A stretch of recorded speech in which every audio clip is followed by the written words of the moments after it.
Buenas tardes, buenas noches, buenos días, algunos. Qué bueno tenerlos por acá, qué bueno tenerlos adicionalmente con sus cámaras prendidas, tener caras que habíamos extrañado. Pedro, qué rico tenerte por aquí. Hola a todos, bienvenidos, bienvenidos a nuestra Víctor también. Bienvenidos, rico tenerlos aquí.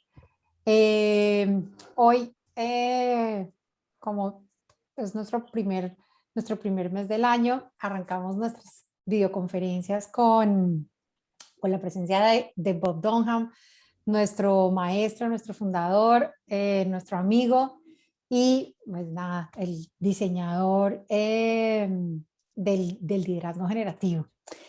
El día de hoy le he pedido a Bob ya ustedes vieron el título de nuestra charla de hoy, pero quiero contarles un poquito por qué le pedí a Bob que tuviéramos esta charla el día de hoy. Y es por lo siguiente. En diciembre,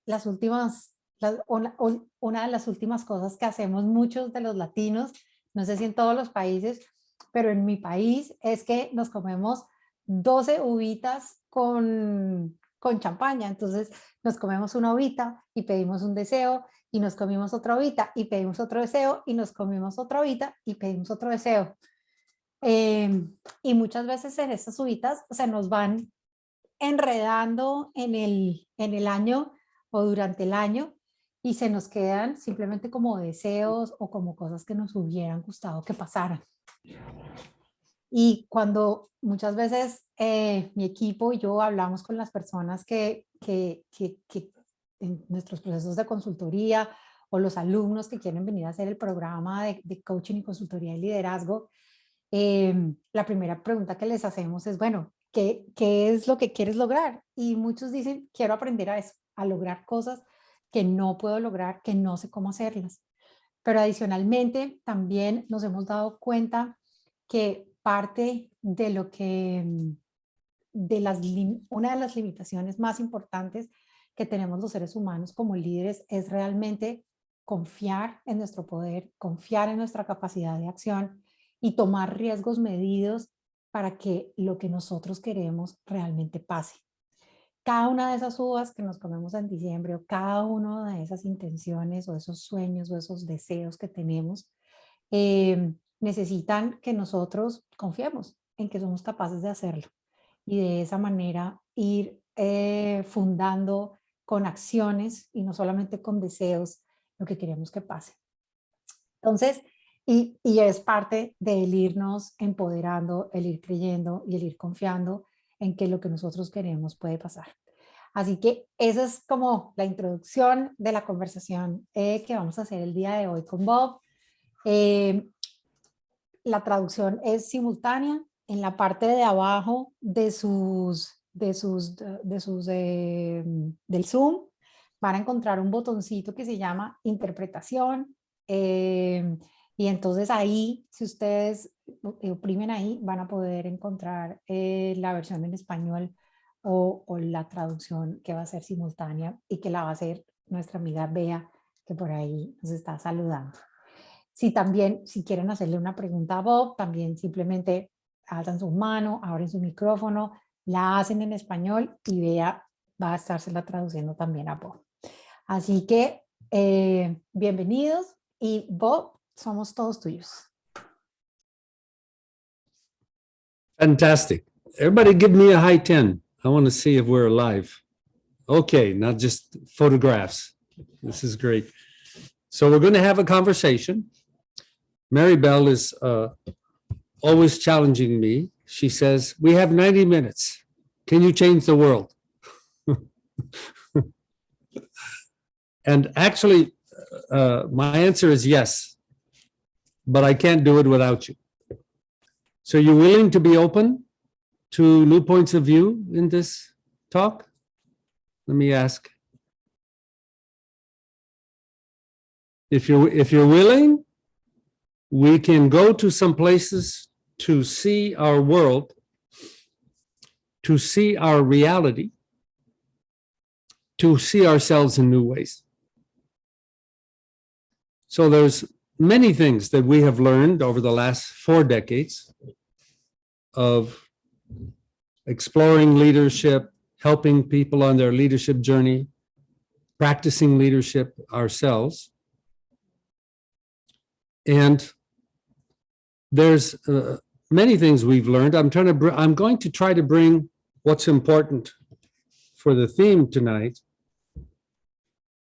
How do you impact results through trust in your power? So I have a question for you. What happens in your body with the word power? Do you have power? Or do you not have power? This is not an academic question, because the fundamental body reaction, the fundamental emotion to that question affects your whole life. When you live your life from I have power, now I just need to grow it, I need to harness it, I need to learn to apply it, I need to bring my power. That's a different life path than I don't have any power. I'm not in charge. I don't have authority. I have to put up with other people declaring my reality.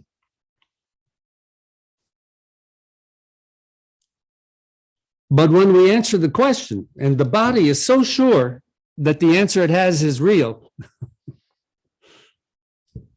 one thing we have learned about human beings, I have to say, because we're exploring leadership here, we have to talk about human beings. It's amazing how many people talk about leadership and don't talk about human beings. Don't talk about life. I mean, go to the companies and say, where are the people that say, we don't have people, we have human resources. We have human capital.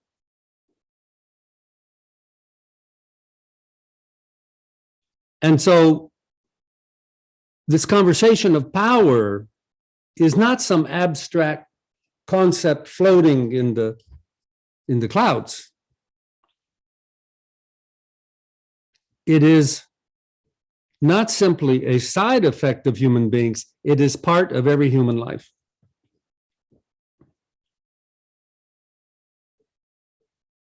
And so I ask the question for you, if you have power, what power do you have? Because many people are not aware of their power. And if you have a sense, if your automatic reaction is, yeah, I've got some power, I get to choose the flavor of ice cream I eat. But I don't get to change my team. I don't get to change my community. I don't get to change the future. Pero una pregunta. Una cosa es que Did someone have a question? No, okay. And so I'm going to ask you in this moment to do one of the most important leadership practices we have learned in our 4 decades of working with leadership. Take a deep breath and relax on the exhale. Really do it right now. Take a deep breath and relax.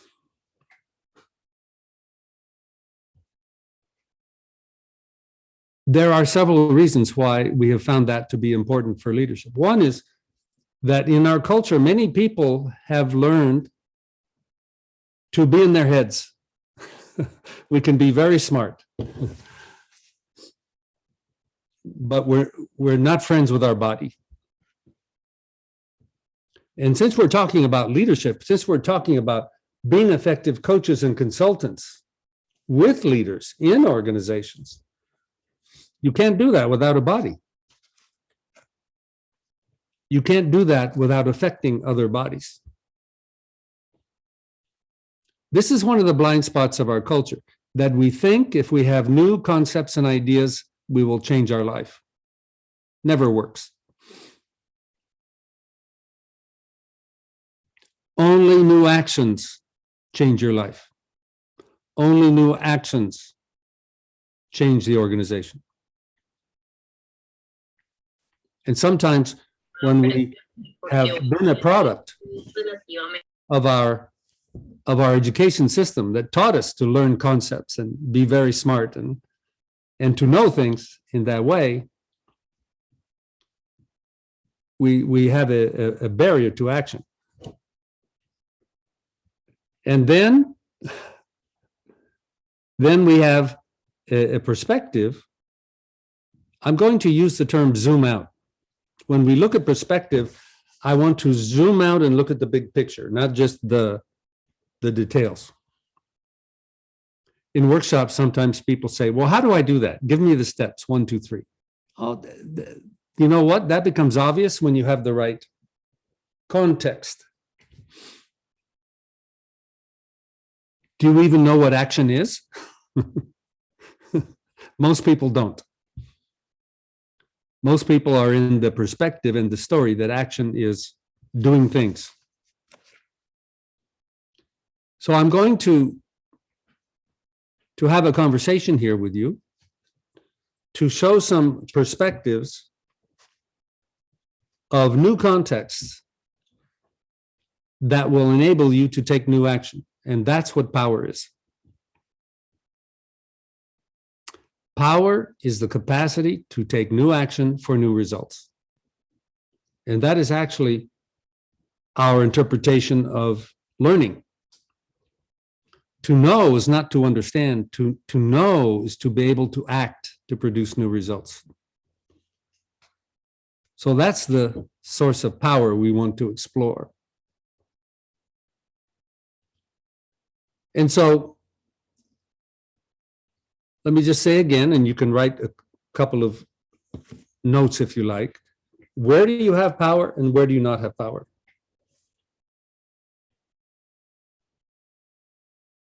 And I'm going to ask you to notice something about your answer. Your answer is the story. As human beings, I said before, we need to understand human beings. In fact, we need to understand them in a new way compared to the common sense.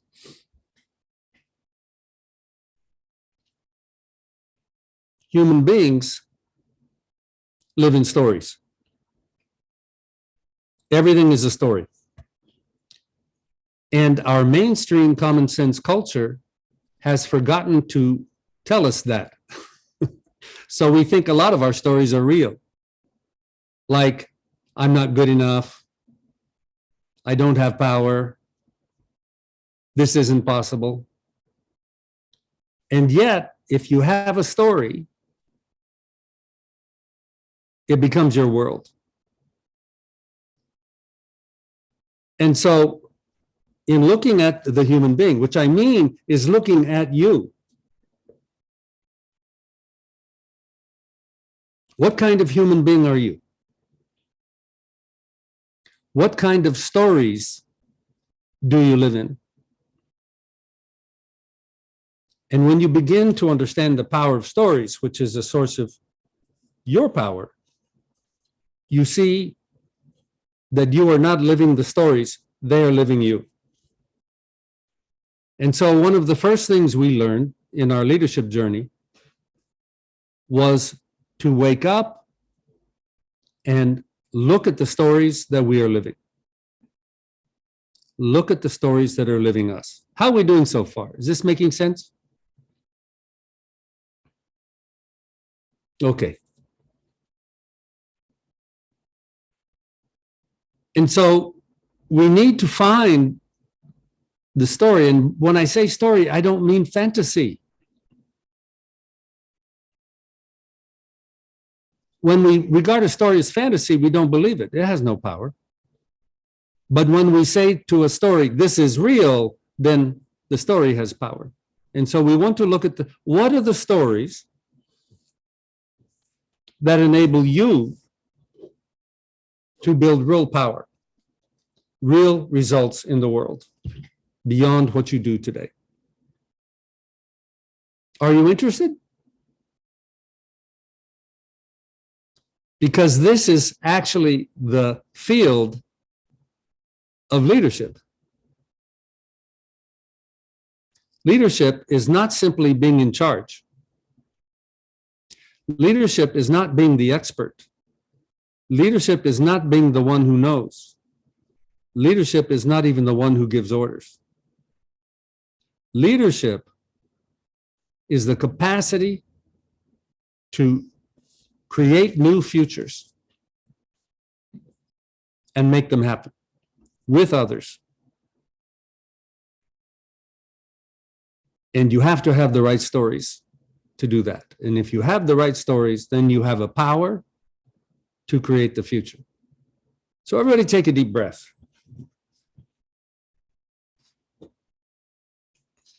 I'm going to take a deep breath.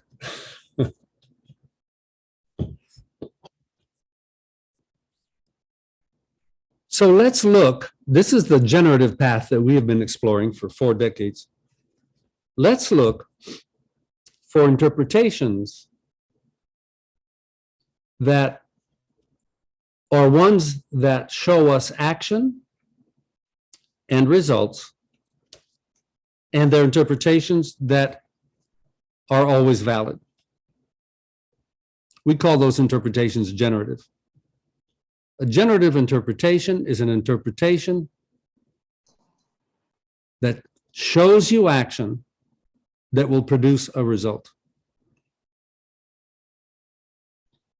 Now, some of you have had perhaps some coaching training, but there's something remarkable in our discourse, in our background.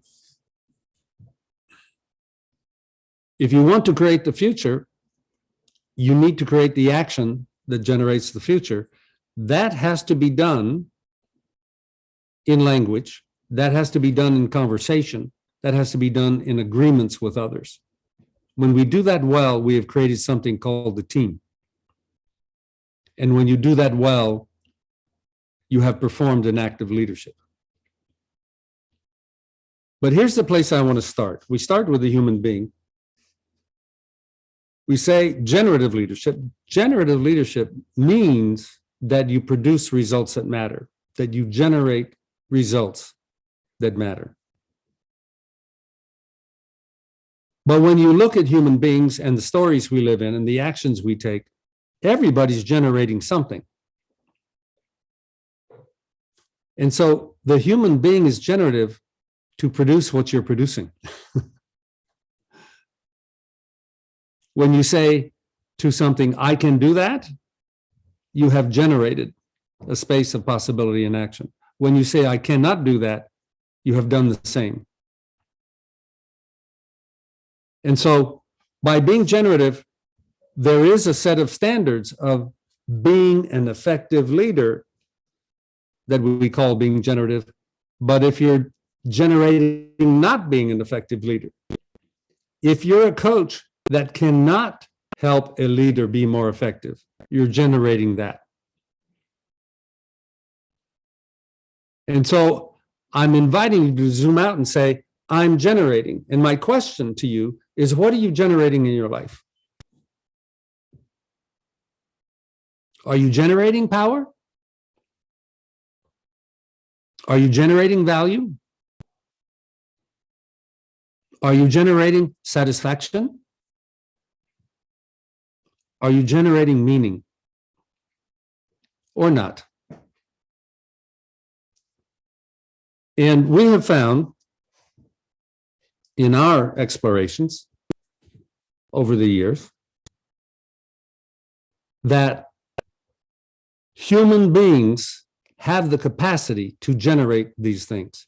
They can generate value, satisfaction, meaning, power, a good life. And most people are not aware of that.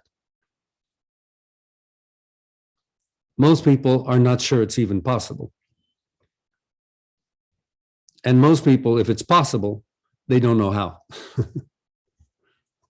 And so this is another aspect of human beings that we have discovered, our cultural blindness. That we live in stories, our culture has taught them to us, our school has taught them to us, our family has taught them to us, our organizations have taught them to us, and they're not all generative. Or at least they're not generating the results we want. And so I'm going to share with you a place to look, to explore the sources of power, the sources that you were born with, the capacities to create that is part of your humanity, that our culture has not taught us to be aware of, much less to be skillful with.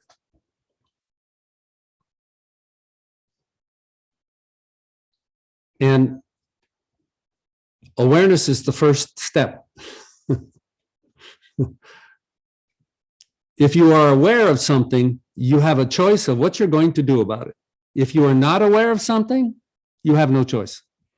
It doesn't exist for you. And so the source of your capacity for action, the source of your starts with what are you aware of and what are you not aware of. And so the first step in the generative journey is to say, where do I need to be aware in new ways? We have many that we have discovered over the years. There are 6 that are fundamental that we believe are cultural blind spots. Most people I've mentioned, most people really don't know what action is. We need a better interpretation of action. Most people don't know what learning is.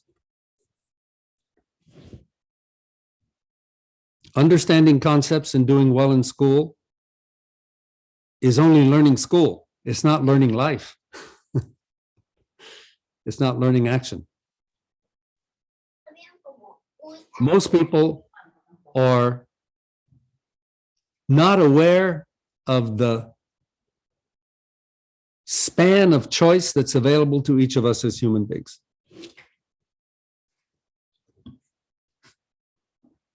The common sense of our culture, people live with their emotions like I have emotions. Actually, what they mean by that is the emotions have me. We have choice about our emotions. Most people live when they have body reactions, fear, for example, contraction. They say that's just the way it is. No, we have choice about our body. And if we don't know that, it's because the blind spot in our culture, we have not learned that.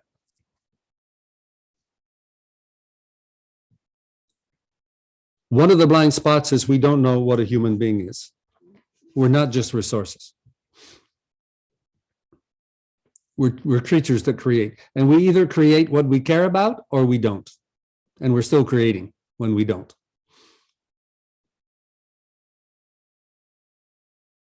And so we're going to explore here a little bit the hidden sources of your power to create.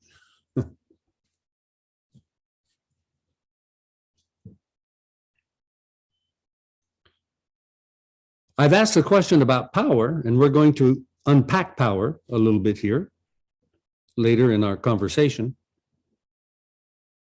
But I have another question for you that actually arises from your story, your power. We're creating every day. You wake up, you go to action, you do your work, or you're with your family, or you work with clients. And I have a question for you. Are you creating the future?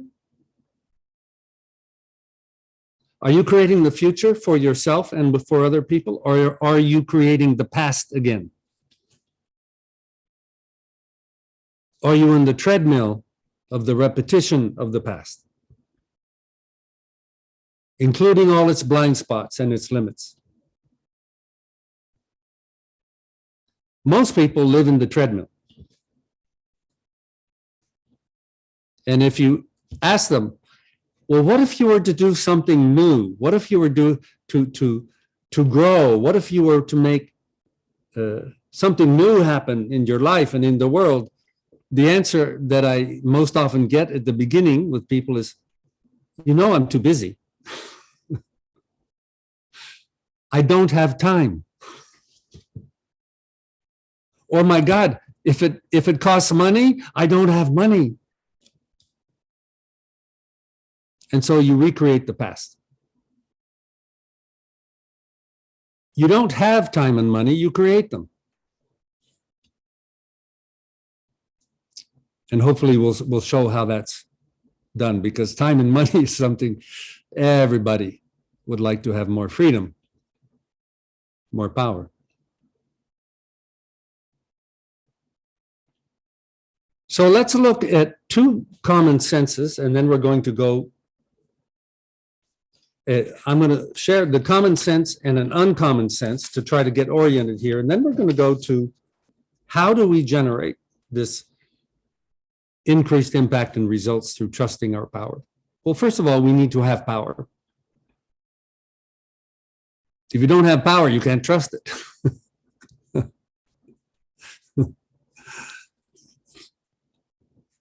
So I've given you already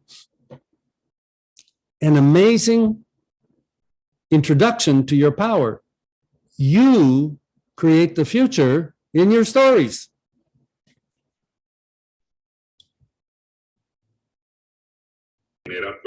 And if you wake up and begin to listen to your stories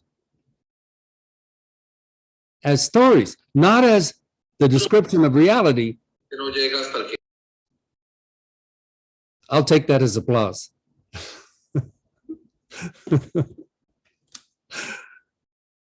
When you begin to listen to your stories as stories, not as reality, like, well, I am this way because that's the way I grew up. That is a story. And if you let that story define who you are, you have lost your power of choice.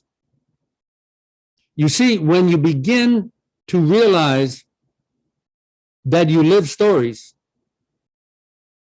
you begin to see, if it's a story, I can tell a new one. I can change my stories. Even when the body reaction is, no, you can't. Even when the chatter in the head is, no, you can't. We need to change the story.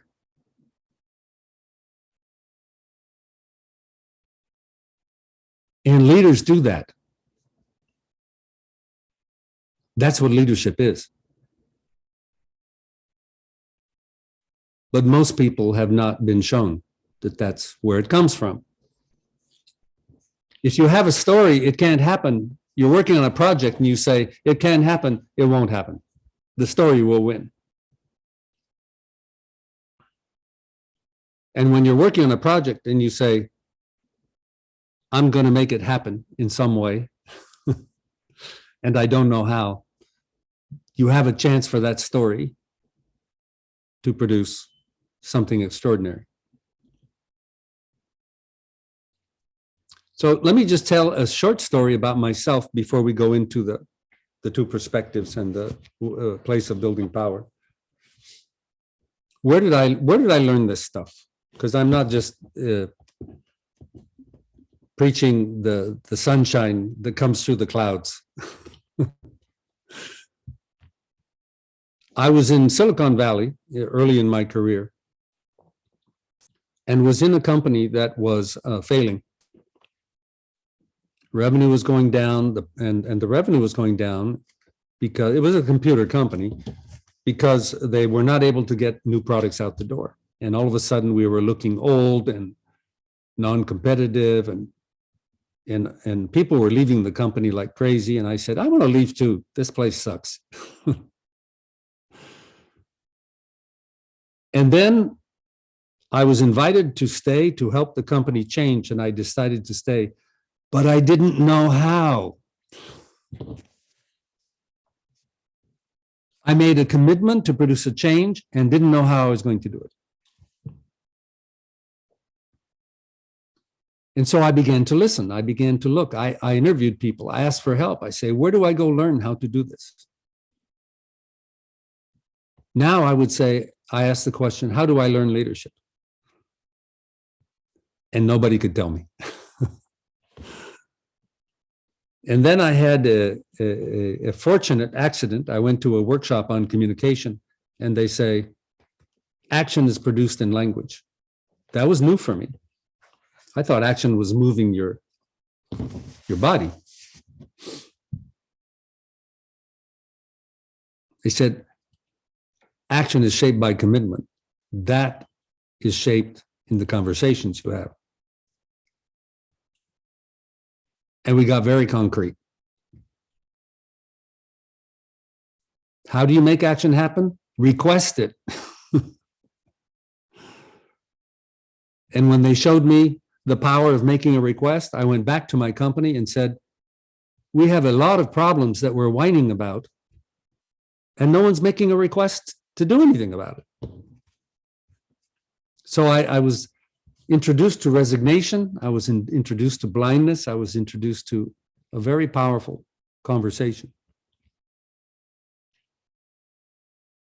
to make requests or make offers. And then I saw that leadership had to happen in conversation. And so I was put in charge. I was made program manager of all the software products of the company. I was in charge of 250 engineers, 22 managers, 35 products, which we were not getting out the door. And we began to have new conversations. You see, when you make a request, what you're requesting is an outcome, but what comes before the outcome is the promise. I was requesting promises. And I had these conversations that were new for me and new for the people in the company, that we were going to make promises. And we made promises. And we learned to be skillful and to be cautious and to be grounded and to be trustworthy. And in 6 months, we delivered all 35 products on time, on budget, 10 times higher quality than had ever been achieved before. That's why I'm sitting here talking, because I said, this is amazing. The world needs this. Because I had 2 degrees from Stanford University. I was well educated according to the culture, and people did not know this.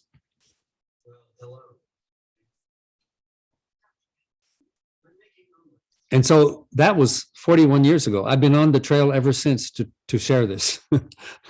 And we have learned. And so what I'm talking about in that case was a transformation of the answer to the question, what is action? Action is commitment that shapes all the behavior afterwards, and it happens in conversation. And when you do that skillfully in the organization or with the team, you are performing leadership. How are we doing? Making sense? That was my first experience of becoming aware of my blindness. Because remember, when you're blind, you're not aware. It didn't exist before. It wasn't part of the common sense. And I began to sense power in the conversation. Not power in me, power in the conversation that was available to me. Because the power came from the commitment of other people. And in the conversation, I was able to co-create their commitment. And everything changed. That was power. I went from a programmer to being a vice president. in this story.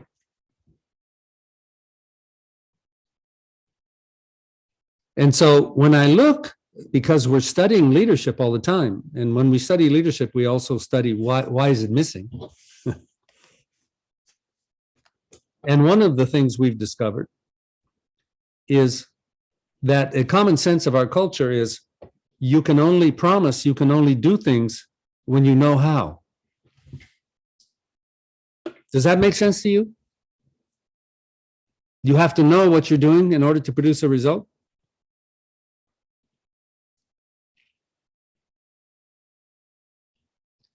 But people misinterpret this and they say, well, then I can only promise from my past. I can only promise to do things I've already done. But you know, leaders need to make promises for something they've never done before. Organizations have to do things they've never done before if they're going to survive in a changing world. So you begin to see a story that I need to already know in order to act. And if I don't know, I can't act is a barrier. It makes you powerless. What we have learned in the generative leadership exploration is that not knowing is not the barrier to power. It is not the barrier to action, not the barrier to results. It is the beginning of action. Effective leaders, when they don't know, they say, oh, this is a place to get into action. And that's how you begin to break through the walls of resignation. I wrote a paper on the power of not knowing, and I said, what are the ways that we can take action when we don't know? And I wound up with things just coming out of my, well, you can ask for help. You can learn. You can prototype. You can experiment. You can invent. You can innovate. You can design. You can plan. There are lots of things that allow you to enter what you don't know and to create. But this has not been part of the common sense of our culture. But that is the skill set of the leader. Is this making sense? Do you see there's a different power in this story? That action starts with not knowing, not ending with not knowing. Different world shows up. Different skills show up. Different possibilities show up. So let's look at living in the world. And so my question to you is, do you live in the world that not knowing is required for action and results? Or do you have some sense of experience of, no, I can produce results even if I'm beginning from not knowing? That's usually a transition for people in the leadership journey. When we're doing coaching and consulting, the power we have to help leaders produce new results in the world, one is we reveal blindness. I've already talked about some blindnesses here. Do they know action? Do they know learning? Do they know where value comes from? And we reveal the blindness and begin to give a new generative interpretation, actions that will produce it. And we help them go beyond their knowing to, no, you don't need to know already, you need to create the path to the future. One of the powerful practices of effective leaders is they declare a future outcome before they know how to get there.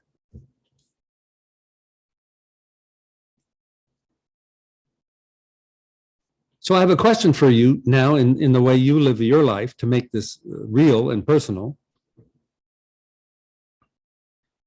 Is your life and work filled with things you know how to do, and you're very busy, and there's no time because you're being very productive? If that's the case, you're probably not creating a new future, new value.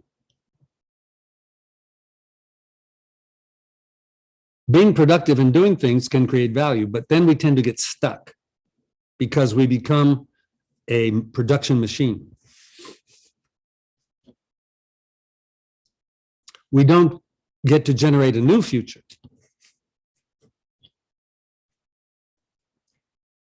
We don't get to bring our possibilities and our dreams into action. We don't bring vision. We don't create new games because we're too busy. But in the leadership world, creating the new paths to the future is the work. And so let's look. One way that we create results is we already know, we already have taken action, we're repeating something from the past, we do it well, and hopefully we get paid. We get paid for doing it well.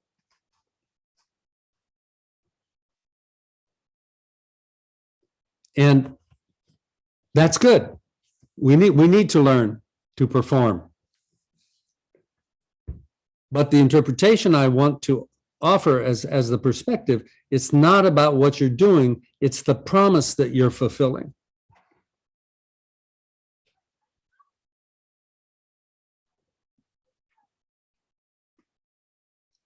You may say, I bake great cakes.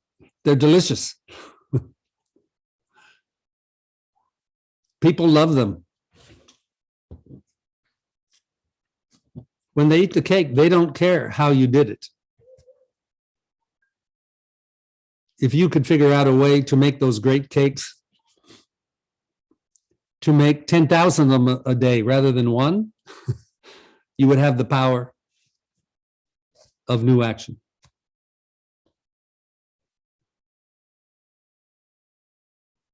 So let's imagine that what you're producing in your world right now, and you may be satisfied. I'm not claiming you need to learn or do anything new. If you're satisfied, congratulations. So many people are not. But if you want to do something new, let's say that what you're producing in your life right now, in whatever domain you like, is a good cake. Or maybe it's not so good. Maybe it's a little bit burned on the bottom. Or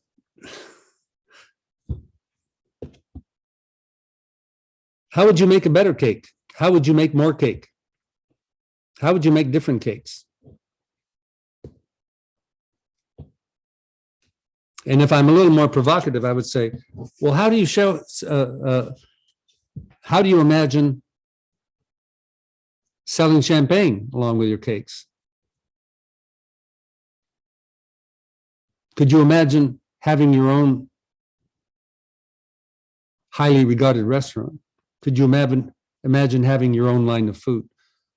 The leadership game is to imagine that future and begin to invent the story of how to get there. And when we're not in the leadership space of awareness, we say, I'm too busy, I'm baking a cake. Baking my cake takes all day. Don't bother me with new possibilities. And so I have an invitation for you out of this conversation tonight that you can do, regardless of what's going on in your life or your skills or your, I'm going to invite you that you imagine what is the future that you want?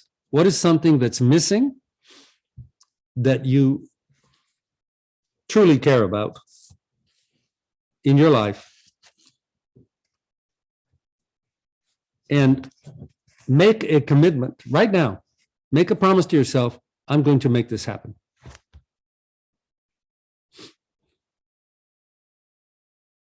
I'm going to go beyond my resignation. I'm going to go beyond all my stories that tell me I can't. I'm going to make it happen. I may not know how. I don't need to. It may not happen quickly. If it's important, that probably doesn't matter.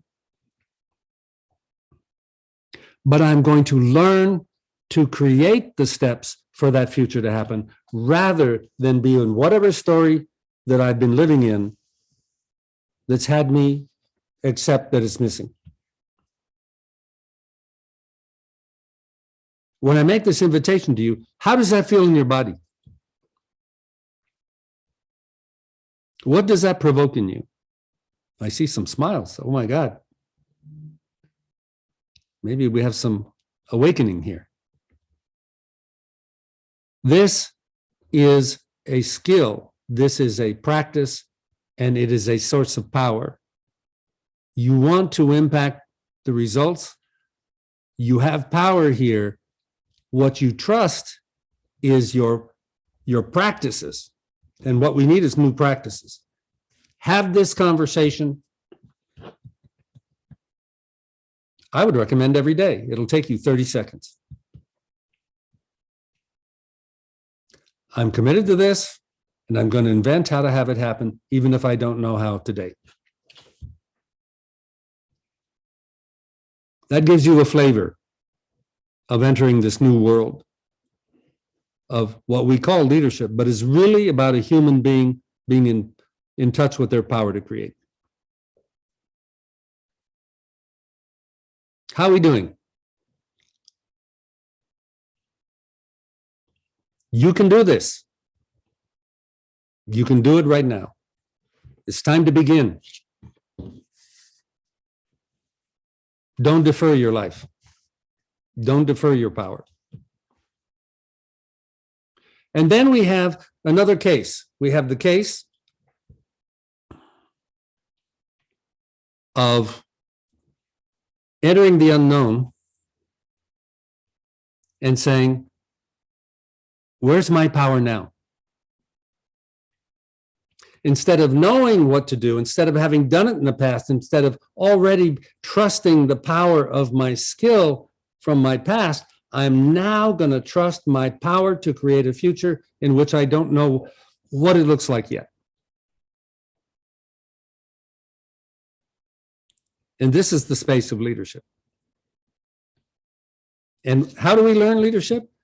The first place we learn is with yourself. So let me show you a perspective, a framework I think that will be valuable. No. It worked. So when we look at teams, organizations, businesses, having, or in your life, we often think about the future in terms of results out there in the world. I want to have this identity. I want to have this income. I want to have this power to make a promise out there. I want something to happen. I want to grow a company. I want to coach leaders. This is the experience of many people inside companies where they're told, here are your numbers. Here are your objectives. Here are your goals. Now go do it. And in the world of leadership, what we found is those results will only happen when you coordinate new actions with other people. We call this the we space. And this is a blind spot. When we work with people to become generative coaches and consultants, this is where we thrive. We show people how to come together in effective teams and organizations and what it requires. But we found something important in our 40-year journey, that you can only learn this world of leadership, to coach this world of leadership, to be a consultant to this world of leadership, when you know how to do it in your own body. when you know how to have the conversations with other people that work, to create a new future, to declare a new future, to be a team, to manage breakdowns. And what happens is you find that you're in conversations, as I was in my Silicon Valley story, that you've never had before. And instead of saying, this is unfamiliar, and I want to go back to the familiar, you say, this is where I need to learn. And when you learn inside yourself, what do you have to learn in the me space? You have to learn to go beyond your fear. You have to learn to become aware of your stories. You have to learn how to be clear about what you are truly committed to and care about. And when you do that, you can re-enter the space of we in the conversations that generate leadership. And that's where the results in the world come from. That is the process we found that takes a coach, a consultant, a leader from the world they see today to the new world of possibility and making it happen. There we go. And so we learn how to create in not knowing. We create the vision of the value. We create the way to create the path to the future. Sometimes this is done inside of familiar activities called projects. And sometimes the project is to do something totally new. But the power comes from I can create when I begin where I don't know. Is this making sense so far? Okay. Are you beginning to feel that you can do this? Everything I'm describing are things you can do. They're conversations you can have. This is the source of your power. When I came from this success in Silicon Valley and I began to learn about it and be able to try to teach it and take it to organizations and consulting, I was a little bit unsure. How do I do this? How do I help other people become better leaders, better organizations, better teams? It looks very complicated. And I said, what can I really trust? And I found my sources of power. But it came from this new perspective, this new generative perspective. I said, I can listen. We have found over the years, most people in our culture today don't know how to listen. They don't listen for what's important, for the care and commitment of other people. What do we listen for when we're coaching and consulting? We listen for what are the breakdowns of the client? What are the blind spots of the client? What are the dissatisfactions? What are the opportunities that are unfulfilled? And what are they concerned about? Because that's where we can show them that where they're stuck, if they change the conversations, if they change the coordination, if they change the actions, they can have new results. That's power, because you see how to do that and they don't. And what we've learned in teaching this in generative leadership is it takes some time, it takes practice. But when you begin to take these fundamental capacities you have as a human being and learn to deepen them, learn how to listen, learn how to make requests, learn how to make unreasonable requests. Let's have extraordinary results in a year, not just so-so results. Learn how to make valuable offers. Learn how to negotiate. Learn how to create shared agreements that you can trust. Learn what are the conversations that make a team a team. Then you can go into any company because it's a group of human beings. And what you know about the unknown is I can listen, I can see the stories, I can see the blind spots, I can help them see with new awareness, new conversations, new actions, and new results. When leaders do that in the face of the unknown, that's what they do. That's what our generative leadership is all about. So instead of saying, I trust my power because I already know, we want to use our power to create the actions and the results that we test in the real world. My first experience, 1981, Silicon Valley. Looking back, I now see that's what we did because we'd never done it before. I had never done it before.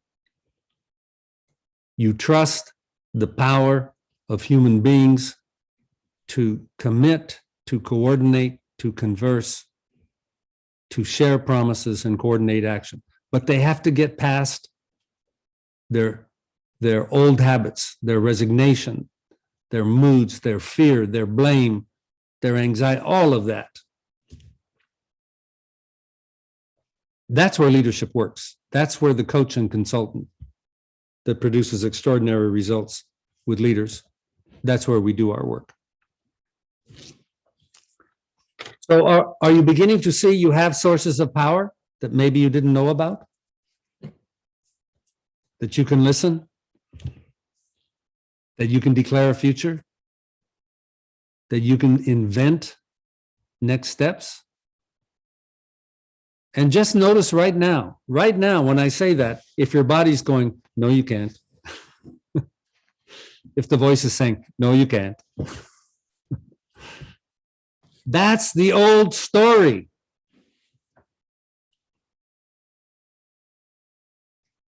This isn't going to work unless you declare, I am going to learn and I'm going to go beyond my old stories. There's nothing wrong with the old stories. We all have them.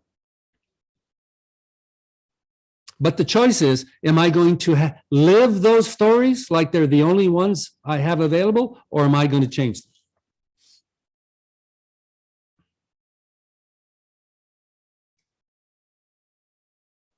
And when we do that, and we commit ourselves to learn how to do that, and we begin to see there is structure to learning, there is structure in the unknown, there is structure to the blind spots that we can bring awareness to, then we can make new promises. Then we can begin to trust in our power to create new results where we're not sure what it is or how to do it yet. But give me a client and I will be able to share with you in a day or two what new promises they can make, that I can make for them.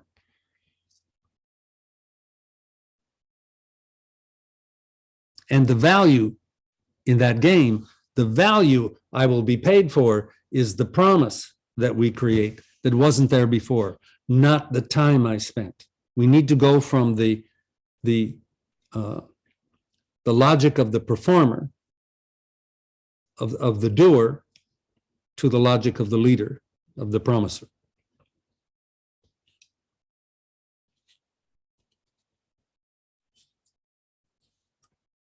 So take a deep breath.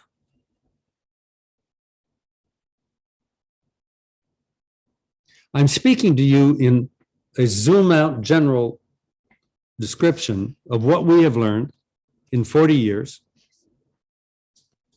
about leadership and creating leaders.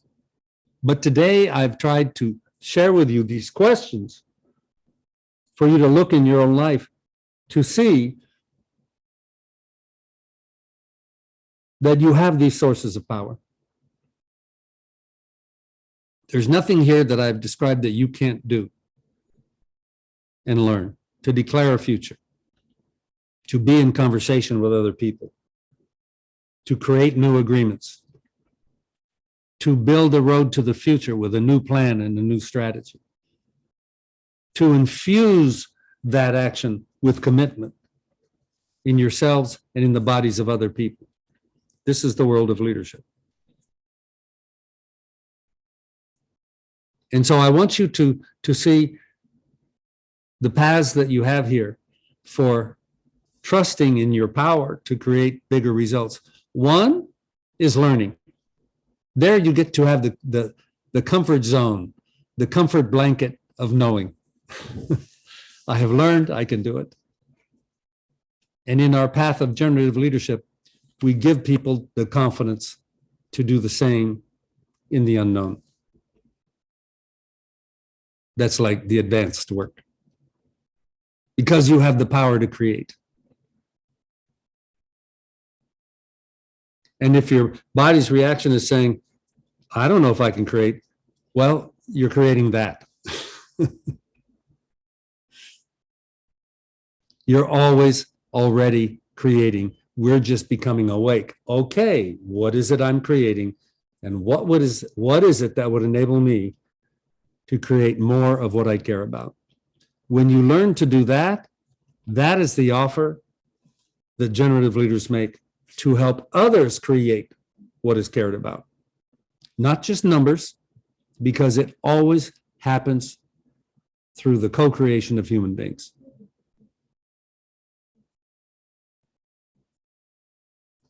So with that, I may have produced questions. We can unpack any of these things, but let me do one summary here. I made some notes. We said the impact of your results by trusting in your power. What is your power? To generate possibilities, to declare them, to declare new actions that can be from design or experiment or from learning. You can do that, and you can help others do that. You generate trust by learning how to be skillful in what outcomes can I produce. Remember, my breakthrough story in Silicon Valley was I was a beginner. I was doing the fundamentals. I listened, I made requests, I made agreements, we dealt with breakdowns, we did it together. And I learned how to be a committed leader, that we were going to play the game. Your results are your promises. You want to have a bigger future, more prosperity, more impact in the world, make bigger promises. And you don't start by saying, I don't know how. You say, this is the bigger promise I want to make, and I don't know how. Now I'm going to learn. Now I'm going to create. That's the way you play the game. And then the impact. What is the impact of your result? It has a name. It's called value. People value the result. And so each of these we have found are blind spots in the common sense of our culture. People don't see their power. They don't even know how to grow trust. Because we're lost in the story, in the context of being a production machine, doing things and producing outcomes. I say that we get very good at being donkeys hauling bricks. But when we're in the donkey hauling bricks context, the best you can do is to say, can I add one more brick? Can I put two more bricks on my back? Wrong context. It doesn't come from the effort. It comes from the promise. And when you can design promises, you can fly. But we need to learn what is value. Value is the assessment of a customer who's about your promise that says, your promise takes care of what I care about. Let's make a deal. Okay, enough of that. I probably have questions for that you would like to ask, and I'm happy to chat with you about what I've provoked for you. But please, number one, take a deep breath right now. Just let your body relax. Be present in the moment. This is good things. And if you don't remember anything else from this evening's conversation, remember this: you're already creating.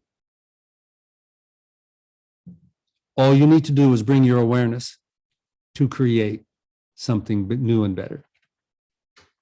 That's what leadership is about. That's what learning is all about. So let me open up for comments and questions. If we have some, if you're shy, you can ask, write your question in the chat. But I'm a friendly guy, so I'm happy to talk with you of what's been provoked for you. Who has a question? There we go. Well, we have a question from Andres Echavarria. Sí. He's asking you, what question do you do to yourself when you don't know where to go? So what question do you do to yourself when you don't know where to go? Who do I ask for help? That's the default, Andres, that sometimes we forget. We have been taught in school to be solo artists, to do our work alone, to know the stuff, and it's a bad habit. So when we get stuck, we need to grow our networks. We're part of networks already. We need to grow a network of support, of allies, of colleagues. Then we're never alone. Then we're never stuck, because we can always say, who can I ask for help? Great question. That, by the way, Andres, is a revelation of the blind spot of our culture, that we have not been taught that. Simple, not trivial. It will change your world. Please, Maribel. Andrés, a mí me encanta, personalmente me encanta tu pregunta, porque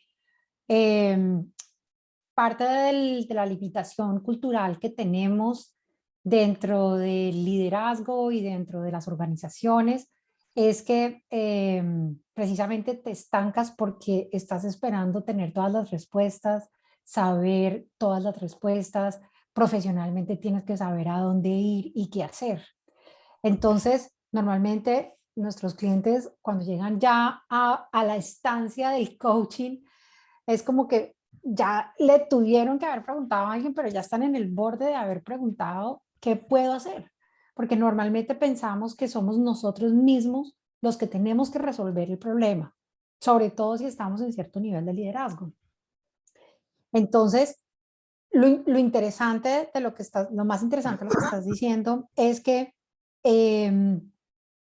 cuando tú estás en tus pensamientos, estás rumiando tus propios pensamientos. Y ahí nos podemos quedar un buen tiempo, ¿no? Y lo que Bob te dice, para mí es espectacular, y es: busca a quien ya conoce una respuesta, busca a quien te puede dar una nueva mirada, busca un espacio donde puedes aprender algo nuevo. Yo siempre le digo a mis clientes que a los seres humanos no nos mandaron con instrucciones ni de ser papás, ni de ser humanos, ni de ser parejas, y mucho menos de ser líderes. Pero hay espacios como este que crea el Instituto de Liderazgo Generativo, no solamente este, sino también nuestros programas, o también otros espacios de conversaciones donde tú puedes preguntar: ¿qué necesito aprender? ¿Qué es lo que no estoy viendo? ¿Qué posibilidades tengo como líder para seguir creciendo? ¿Cuáles son esos espacios de ceguera, como decía Bob, que no estoy contemplando? ¿No? Fíjate que nosotros hoy dábamos un título y Bob te dio 5 conceptos diferentes desde el cual nosotros podíamos analizar el título de hoy. Te dijo que era la confianza, te dijo que era el poder, te dijo que era el impacto, te dijo que era la generación. Y eso simplemente, tener esas conversaciones hace que nosotros empecemos a mirar de una nueva manera, que nuestro observador se sienta capaz de hacer algo diferente. Entonces, parte de nosotros de crear estas conversaciones que tenemos los miércoles, que las tenemos todos los miércoles y los invito a que estén acá todos los miércoles a las 5:30 Perú, Colombia, es precisamente para crear estos espacios de conversación, estos espacios de conocimiento. Pero si también quieres tener una entrevista con un coach o con un mentor acerca de cuáles son los pasos siguientes que quieres dar, simplemente ponnos un mail o déjanos tu mail y conversemos y miremos cuál es la perspectiva en la que estás, qué es lo que estás buscando, qué te gustaría pasar, qué te gustaría que pasara, cuáles son las insatisfacciones que quieres a las que quieres crear una situación diferente. Pero definitivamente a tu respuesta es, si no sé a dónde ir, lo que necesito es buscar ayuda, ¿no?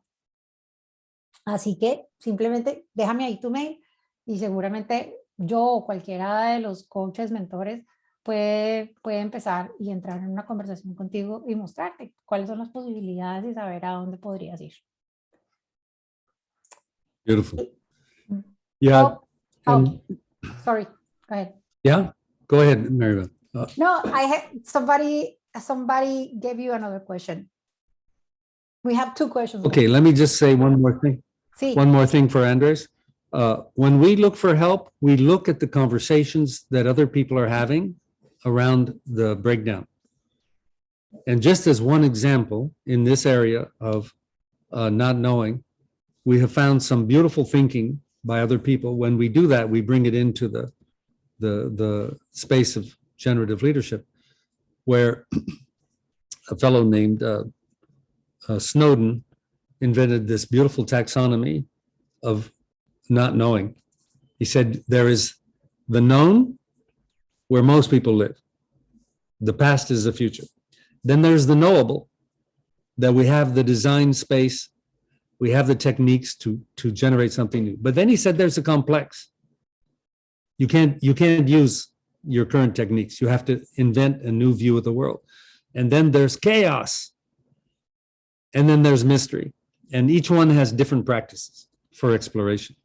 So that's just an example of how, when we have a question, we go and look to learn, to help us with the breakdown. In this case, what do you do when you don't know? Good. Next question. Bob, this is Angela Alegría. Is asking you, how can I trust in myself? Ah, wonderful, my dear. Love the Wonderful. You know, the problem with trusting yourself is when you promise, you hear the internal conversation saying, well, I don't know, well, maybe, no. Trust, first of all, we need to know what trust is to answer this question well. We need to have a generative interpretation of trust. What is trust? Trust is, in our framework, is a judgment, an assessment that you will or you will not fulfill a promise. When I trust you, I move like you're going to fulfill your promise. And sometimes we have breakdowns, but it's no big deal. Life happens. But when we don't trust someone like yourself, it's like I make promises and I don't fulfill them. And that's where we need to learn, what is a promise? How do we make a trustworthy promise?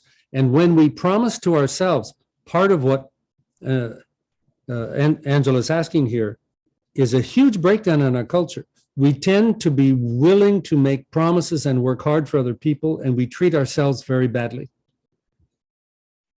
We don't keep our promises to ourselves. We don't stay healthy. And so this is where there are two dimensions to this breakdown. One is how to learn to make a trustworthy promise. What does it take? Well, you need to be committed to it. You need to be competent. You need to be sincere. You need to be reliable. Each of those is actions you can learn. This is part of what we teach people in the world of leadership and teams. But when you're making promises to yourself, it tends to be a new practice for most people. And it usually starts with this: I deserve to be taken care of. Because many people have lived their lives saying, I need to sacrifice. I need to sacrifice to be paid. I need to sacrifice to be safe. I need to sacrifice to be liked. No, we need a new story. I deserve to be taken care of. And that may take some work. And I need to feel it in my body. When I'm ready to be a customer for my promise to myself, then I can grow that trust by learning how to keep them, by learning all the reasons that come up that I don't. And the biggest thing with that, Angela, is to learn to respect yourself, to not beat yourself up because you're not superwoman and doing more. You need to learn to accept yourself. We all do as human beings, and accept life. And then there we can learn, we can get better, but we don't make it bad or wrong that we're human, that we make mistakes. We include that in the journey, not as an excuse, but not as a place to stop the journey because we're not good enough. We're good enough to be human beings. You are good enough already. Life already decided that when you were born. So give up the story, I'm not good enough. And that's a deep place of learning in the me space that we find most people need to have that journey, to trust yourself. How are we doing? Okay? Okay, next question. Well, déjame completar algo de lo que le decía, sobre lo que le decías a Ángela. Bien, ahí en el chat les iba escribiendo cuáles son estos 5 elementos de la confianza que Bob les iba explicando. Y hay algo fundamental, y es que esta confianza la confianza en mí misma o en mí mismo va creciendo en la medida en la que yo me voy cumpliendo a mí misma y a mí mismo las cosas que voy prometiendo que soy capaz de hacer. Entonces, eso tiene un truco, y es, si yo me prometo que voy a bajar el cielo, pues no me voy a cumplir nunca.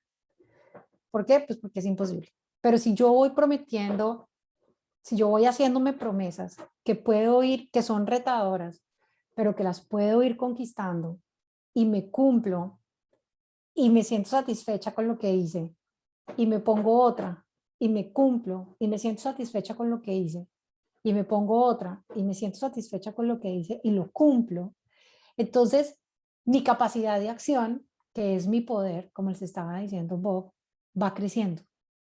Entonces mi confianza va creciendo y mi capacidad de ir haciendo promesas más grandes va creciendo. Entonces, cuando yo logro, y es parte de lo que trabajamos con nuestros estudiantes y lo hacemos todo el tiempo, de hecho tenemos una práctica muy importante que se llama el MAP, que es una práctica recurrente. Martica se pone feliz porque todos nuestros estudiantes saben qué es el MAP y hablan del MAP, y bueno, y es una de las prácticas más importantes que tenemos, porque es una práctica en la que tenemos una conversación constante con nosotros mismos acerca de cuáles son las promesas que me hice, cuáles me voy cumpliendo, qué acciones tengo que hacer para seguirme cumpliendo, cuáles son las acciones que debo tomar, pero lo estoy haciendo recurrentemente, de manera que yo voy viendo lo que tengo que hacer, lo que cumplí y lo que logré. Entonces, todo el tiempo cuando estoy haciendo mi map, me estoy viendo a mí misma, me estoy analizando a mí misma y voy sabiendo cuáles son los niveles de acción los niveles de impacto y los niveles de confianza que tengo en mí, en mi poder y en mi capacidad de liderar y crear grandes cosas.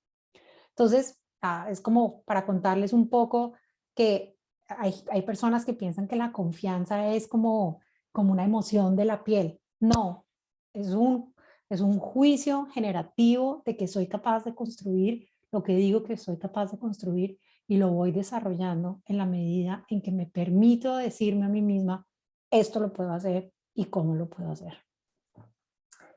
Entonces, nuestra siguiente pregunta, Bob, es la pregunta de Edson.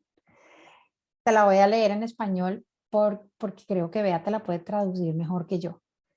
Y dice, ¿qué oportunidades ofrece el contexto de la pandemia para el liderazgo generativo? Oh my goodness. The pandemic is a huge breakdown, a huge disruption of many people's lives, separate from the risk of dying. That's a huge breakdown. But the interruption to our old practices, and many people suffer. Many people are in the posture of, I'm waiting for it to go back to the way it was. It may never go back to the way it was. And this is for generative leaders, this is where we have the opportunity to say, how do I create my life in a new way? And this is one of the conversations we have in generative leadership, is about what is a good life? And I propose to you that the fact we have the pandemic is a breakdown. It's a concern that has to be taken care of, but it does not require that we become depressed. It does not require that we get lost in grief. What it requires is to reinvent the qualities of the good life: connection, love, celebration. My wife and I, when the pandemic hit, it was a new space for us. And we have a lot more conversations together, and they're wonderful. It's actually been a gift in that way. The closeness of how we're living our life. It's before it was not bad. We were happy, but it's better. But our mood is we don't suffer with the pandemic. We deal with it, and we put our energy into how do we create the same values, the same experiences to the degree we can, and invent new ways. And this requires us to be a generative human being. You see, life and the universe is not going to be the way we want. It's always going to give you changes and breakdowns. It's just that they showed up more personal and individual before. But people would have divorce and accidents and breakdowns and addiction and problems with family and so COVID is saying two things, I think. One is wake up. You need to be more responsible for your life. And the second is you need to be more responsible for the planet. Wake up. And if you start taking better choices together, you can produce new results. And I'm seeing a lot of articles in the news yet about people being depressed and so forth. One of the things that I think has been most challenging in my reading has been reading that children aren't doing their social skills learning because they're not with other children.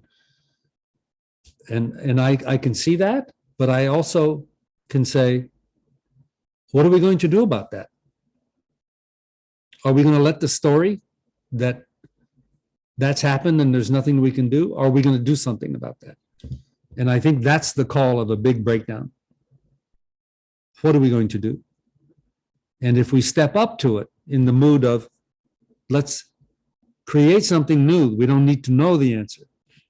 We don't need to be addicted to the past. I think this is an era that not only can we learn, but we can be of service to other people in new ways because there's new breakdowns going on. Does that resonate, Edson? Perfect. Very good.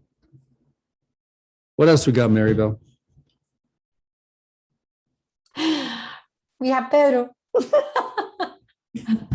Of course. Open your mic. Hola, Bob.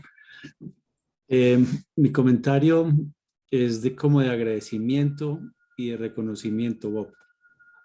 Porque cada vez que lo escucho, veo que creaste un cuerpo de conocimiento coherente, redondo, aplicable. Y escucharlo como que me permite abrir mi caja de herramientas y ver todo el poder que tengo. No dejo de sentirme un poco culpable porque Sí. algunas las tengo oxidadas, pero están ahí. Entonces, muchas gracias. Me voy muy contento de esta charla.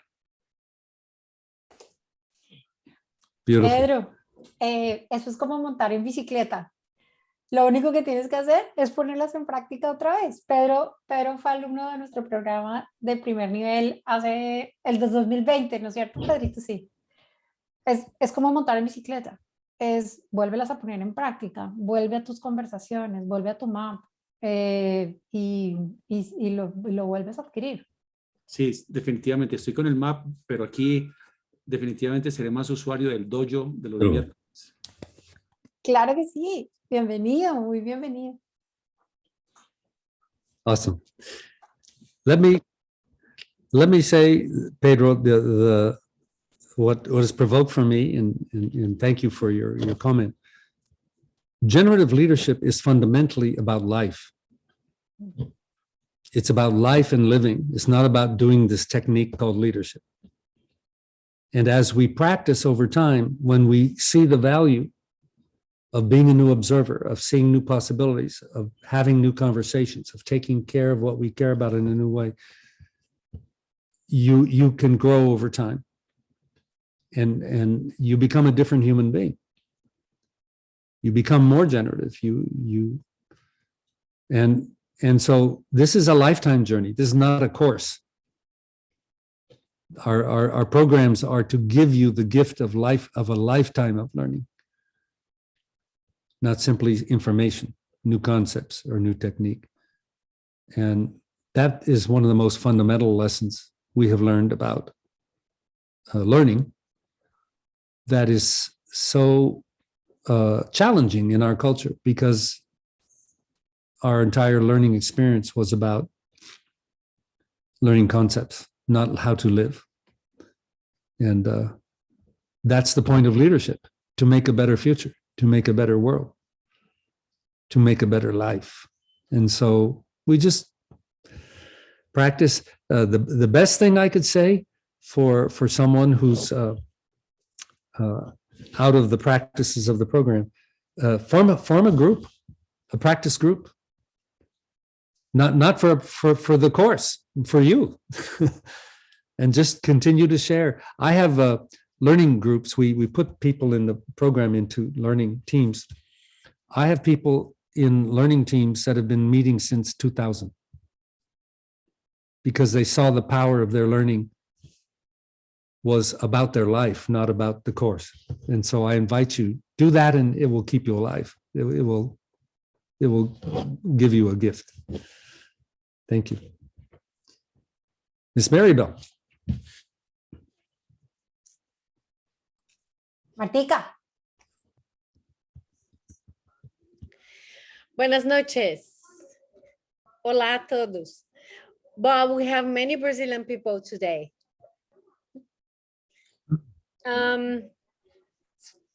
Me gustaría recalcar algo que Bob dijo, pero me está así como quemando mi cuerpo.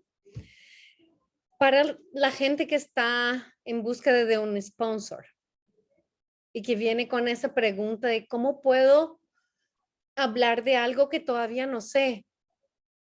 Y es casi como un rompecabezas que yo tengo que saber antes de ofrecer, pero tengo que ofrecer ahora antes de saber. Y no logro salir de ahí. Y lo que me aparece cuando Bob trae nuestro poder, o sea, ofrecer caminar junto a un cliente para junto con él ayudarlo a profundizar una escucha, encontrar sus cegueras, acompañarlo a caminar en estructuras que todavía son desconocidas para él, de una forma muy comprometida con resultados que hacen sentido para él. Eso ya es la promesa. No tengo que saber ninguna distinción para ofrecer esa compañía, esa alianza con mi cliente. Eso es lo que para mí es la belleza de todo ese trabajo, que somos aliados de nuestros clientes. Ganamos todos cuando él gana y llega al resultado que él quiere, a lo que a él le hace sentido. No es necesario que necesitamos saber todo lo que vamos a aprender para ofrecer una alianza de compromiso con resultados para él. Entonces, ¿a qué me conecté, Bob, con eso que trajiste del poder de tener el coraje de ofrecer una alianza comprometida con un cliente? Y eso está disponible ya ahora. Así que ya, a ofrecer una alianza comprometida con sus clientes. Eso está ahí ahora. Estamos aquí para acompañarlos. Good. Eso iba a decir, Martica, que no lo tienen que hacer solos. Que aquí estamos. Bob, pues como siempre, muchas gracias por acompañarnos, por mostrarnos para mí la fuerza y el poder y el valor, como decía Pedro, de poder volver a nuestro camino, de saber qué es nuestro camino, de saber que en la construcción del camino, de nuestro camino de futuro, lo hacemos nosotros. Nuevamente, para aquellos que estén interesados, que quieran saber un poco más de qué es esto del liderazgo generativo, qué es esto del programa para coaches, consultores y líderes, qué es esto de crear el futuro como un líder o simplemente qué es esto de hacerme cargo de construir el futuro que yo quiero construir. Déjennos su mail, les recomiendo. Ya igual los tenemos y vamos a mandarles la grabación de la sesión de hoy. Pero si quieren una entrevista, si quieren una conversación, si quieren simplemente tener una conversación con un coach que les pueda mostrar posibilidades, simplemente déjenoslo saber, déjennos su mail en el chat y nosotros nos encargaremos de comunicarnos con ustedes. Muchas gracias por estar aquí, por conversar, por traer sus preguntas, a nuestros estudiantes, por volver a reconectar con la conversación por tantas conversaciones que hemos tenido que ustedes tienen dentro del programa.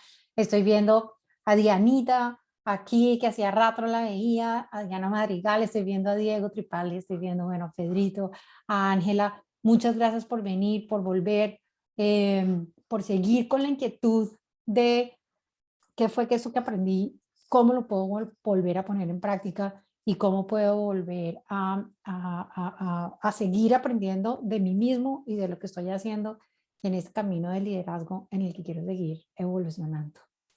Muchas gracias a todos. Beita, gracias por tu traducción, por tu ser puente entre los idiomas.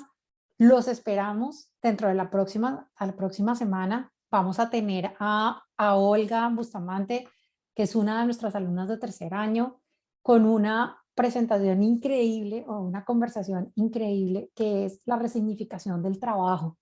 Esa palabra que a veces a algunos los hace sentir cansados, a otros los hace sentir felices, a otros los hace sentir ya no puedo más. ¿Qué es esa palabra? ¿Cuál es la connotación, el contexto, la fuerza que le estamos dando a la palabra trabajo y cómo hacemos para resignificarla para que pueda volver a ser una fuente de aliveness, de vida. Entonces, muchas gracias a todos y nos vemos la próxima semana.